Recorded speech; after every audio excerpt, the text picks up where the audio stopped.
Hi. First of all, happy birthday to my best friend and super hot wife of 38 years. Lisa is 61 today. Now, we are in the heart of the current devotional plan, the aim of which is to use this time of not getting to meet together normally to still grow spiritually.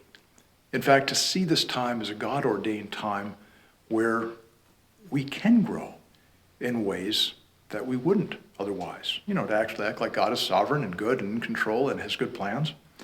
Anyway, in the acronym that I've been using, FastiNg, F-A-S-T-I-N-G, we have been on the N, which stands for new growth in submission and faith. That would be the heart of this series.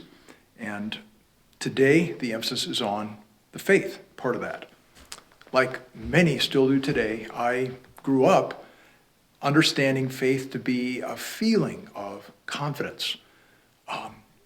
Years ago, I didn't have much confidence, but years ago when I was in middle school or junior high, whatever you want to call it, my gym teacher said, there's going to be a bicycle race at Newtown Elementary on Saturday morning.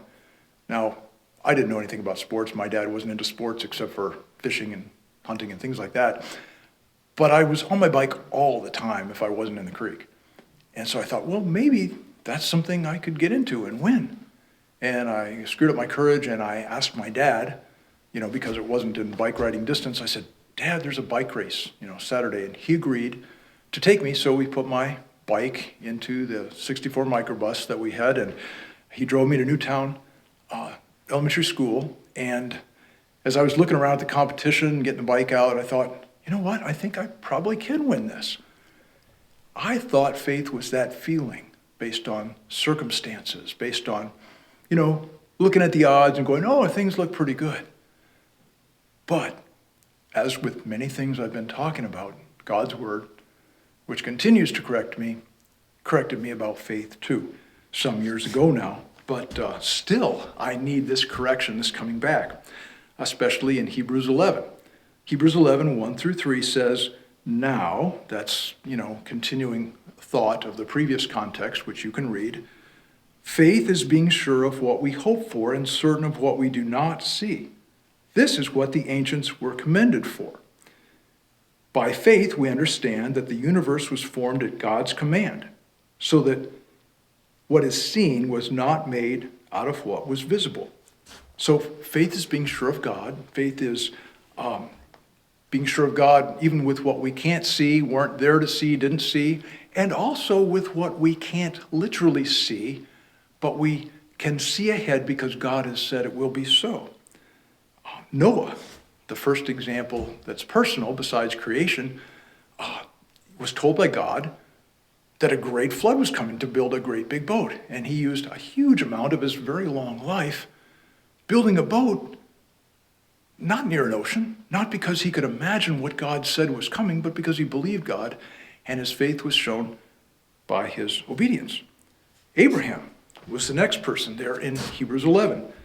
He likewise believed God. He followed God away from his father, away from his family, away from whatever inheritance he would have had, leaving the safety to go to a place he had never been at God's direction.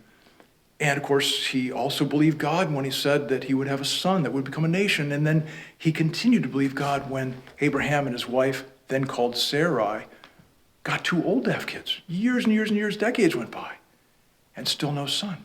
And then when the son miraculously came, of course, there was a whole incident in Genesis 22. He believed God all the way. And then picking up then, back in Hebrews 11, verse 13, after mentioning these former examples, says, all these people were still living by faith when they died.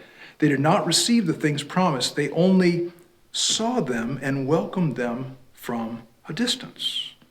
And they admitted they were aliens and strangers on earth. So faith is how we choose to see when we don't see. And if you think that sounds weird, just go back and read or review Hebrews chapter 11. So it's when we choose to see God as totally trustworthy, true to all his promises, exactly who he reveals himself to be in character, when we cannot see it around us. And what we do see seems to contradict. Here we are in our second month of something we've never seen. Even people older than me have never seen anything like this pandemic. This is a time to persevere in faith sight, to choose to believe God, to choose optimism in God, with, above, and in spite of a lot of disturbing things, and to me, a lot of disturbing reactions, even from believers regarding things that are happening now. So biblical faith is not based on positive circumstances and the feeling of confidence we have from circumstances, but rather faith is developed and grown through trusting God, obeying God, sticking with Him in the opposite. Lisa helps me often when I'm struggling, and she says, how would your attitude be if you really believed God was blah, blah, blah? And she said it with a smile, luckily. How would you act today if you really believed God was blah, blah, blah? And she says it so sweetly, and it's just the correction I need, and then I know how to be. What have we got to lose by having optimism in who God is and all He says?